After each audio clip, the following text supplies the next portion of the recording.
Baik. Bismillahirrahmanirrahim. Assalamualaikum warahmatullahi wabarakatuh.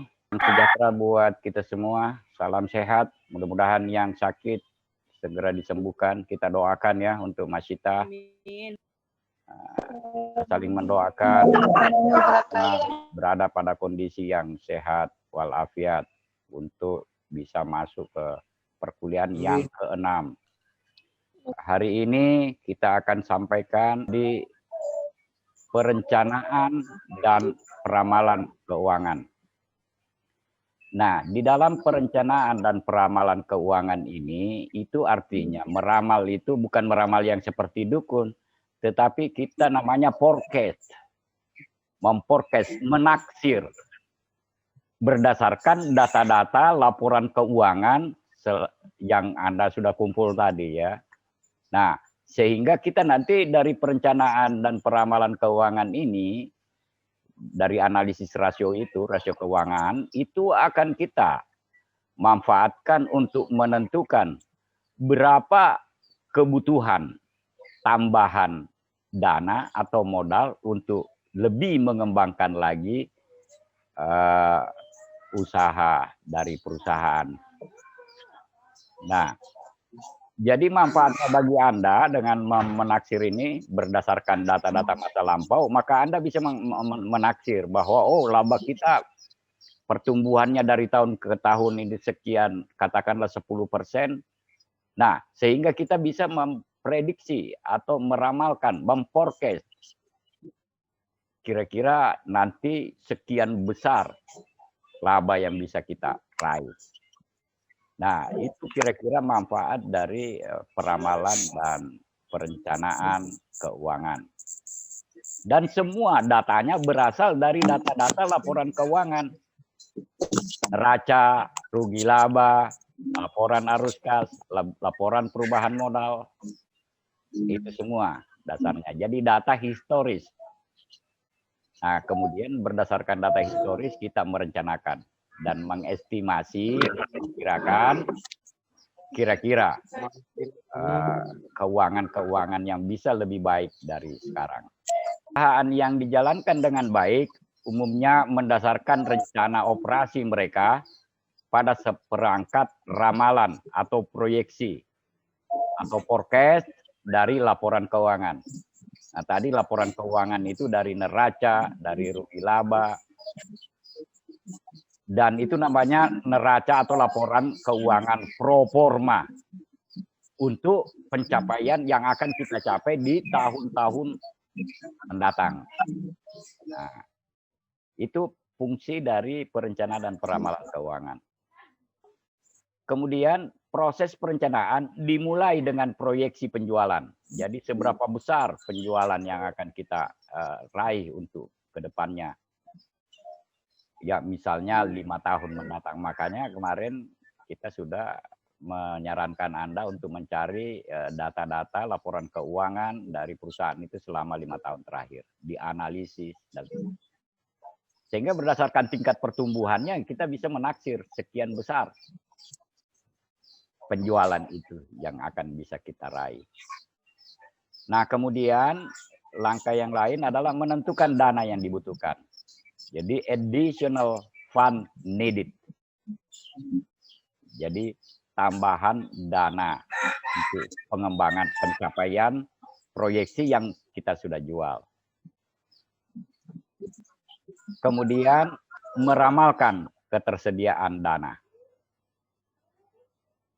Nah, ramalan penjualan itu adalah sell forecast.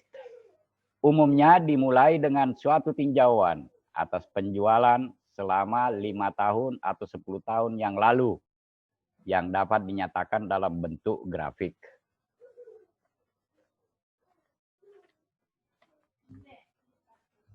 Kemudian merupakan proyeksi unit dan nilai uang penjualan suatu perusahaan untuk suatu periode di masa mendatang. Yang umumnya didasarkan pada tren penjualan, terakhir dipadukan dengan ramalan prospek untuk perekonomian dari suatu negara wilayah, industri bersangkutan, dan sebagainya. Nah, misalnya contoh grafik sell forecast. Ini kita ada naik, ya di tahun 95 naik, 96 naik lagi, naik. Nah, ini model proyeksi. Datanya itu tahunnya ada penjualannya. Jadi kita bisa katakan dimulai di tahun 93 itu 2000-an penjualan bersihnya. Nah, diproyeksi nanti ini, diproyeksi di tahun 98, 97 dibuat ini barang ini. Nah, sehingga diproyeksi naik juga sebesar ini. Berapa persentase rate of growth-nya? Ya, nah, itu. Jadi Anda sudah tahu semua.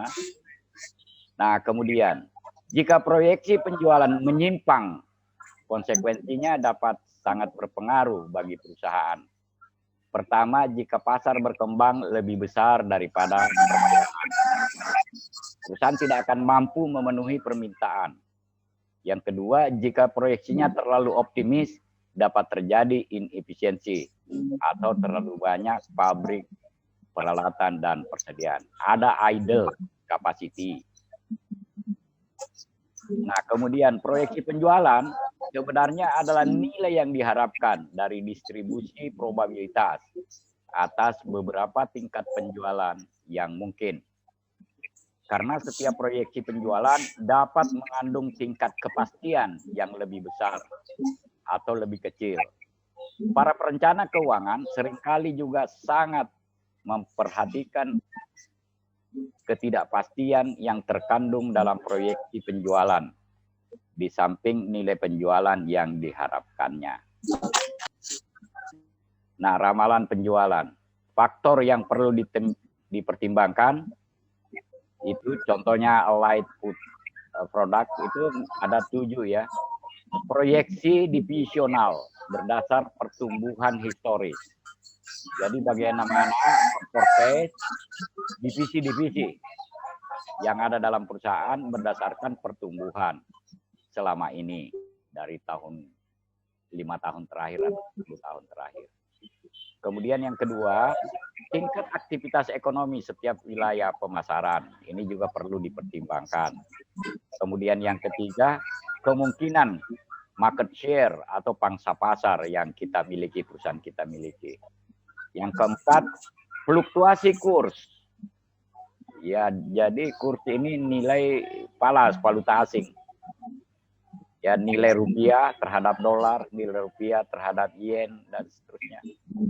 Nah, kemudian perjanjian dagang, kebijakan pemerintah. Kemudian yang kelima, inflasi. Kemudian yang keenam, biaya pemasaran. Dan 7, ramalan tiap isinya. Peramalan laporan keuangan itu dengan metode rasio konstan. Ini ada beberapa hal yang ingin saya sampaikan, bagaimana caranya itu, metode itu. Setelah dilakukan proyeksi penjualan, selanjutnya dilakukan proyeksi neraca dan laporan rugi laba masa mendatang. Nah, inilah yang saya sebut tadi, neraca atau rugi laba pro forma. Teknik yang sederhana dan bermanfaat untuk menjelaskan mekanisme proyeksi laporan keuangan adalah metode rasio konstan, constant ratio method.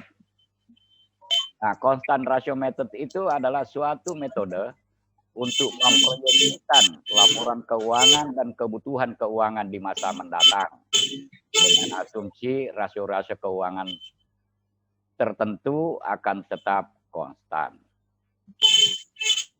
Nah, langkah 1, Anda bisa baca saja itu, meramalkan rugi laba. Nah, kemudian rasio-rasio keuangan ini ada tabelnya, Anda bisa baca, di foto aja ya. Ada penjualan, ada biaya-biaya, ada earning, yang kelima itu earning before interest and taxes, laba sebelum bunga dan pajak. Dan seterusnya dikurangi dengan bunga, nah, hasilnya adalah EBT. EBT itu earning before taxes, laba sebelum pajak.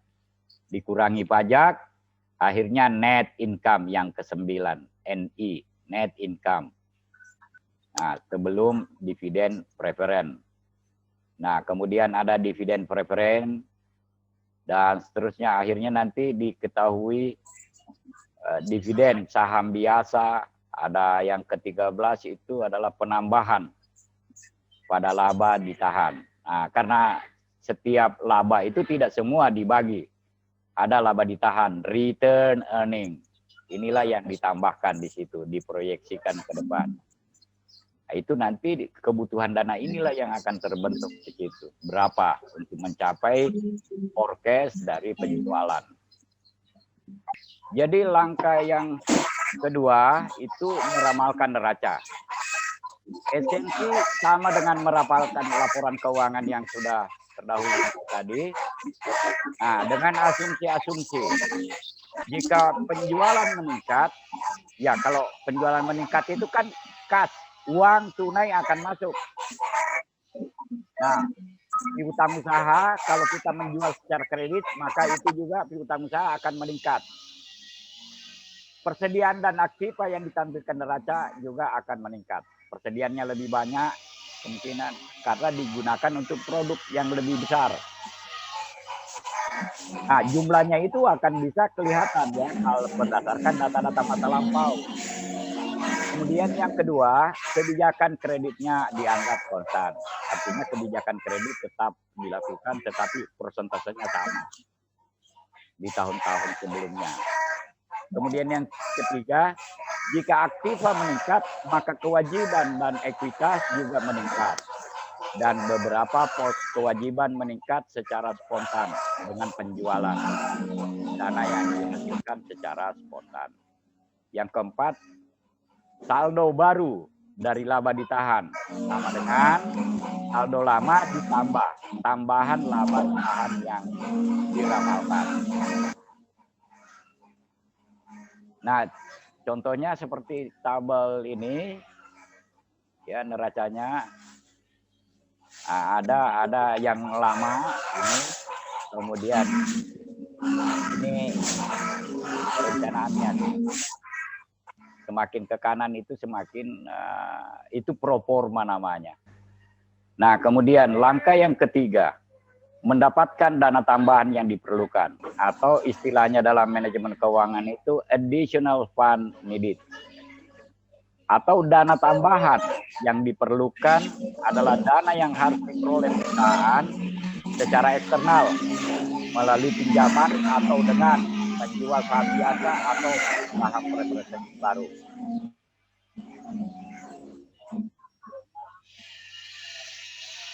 Nah, hubungan antara pertumbuhan penjualan dan kebutuhan keuangan itu ada beberapa hal. Yang pertama adalah kelayakan keuangannya, layak apa tidak.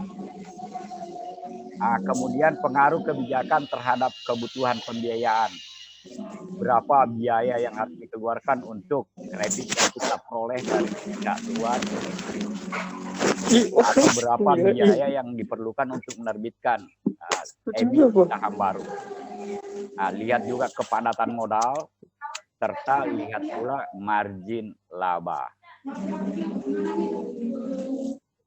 Nah, model-model perencanaan keuangan yang terkomputerisasi, saya kira ini dengan menggunakan Excel itu bisa. Ada beberapa orang yang sudah melakukan, mahasiswa kita melakukan proyeksi yang terkomputerasi. Maksudnya itu dengan Excel.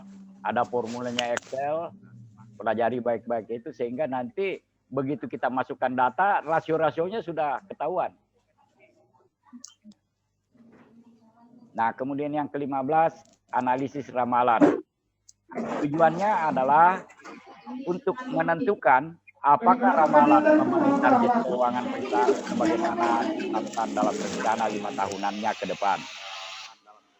Jika laporan keuangan tersebut tidak memenuhi target, maka elemen-elemen ramalan tersebut harus diubah. Kemudian menentukan sistem pengendalian penggunaan dana. Dan yang berikutnya adalah mengembangkan rencana dan menetapkan sistem komputerisasi manajemen berbasis kinerja. Nah, itulah kira-kira PPT yang bisa kita sampaikan berkaitan dengan ramalan penjualan dan kebutuhan dana tambahan dari perusahaan yang bersangkutan. Kira kuliah kita ya kita bisa akhiri sampai di sini. Assalamualaikum warahmatullahi wabarakatuh.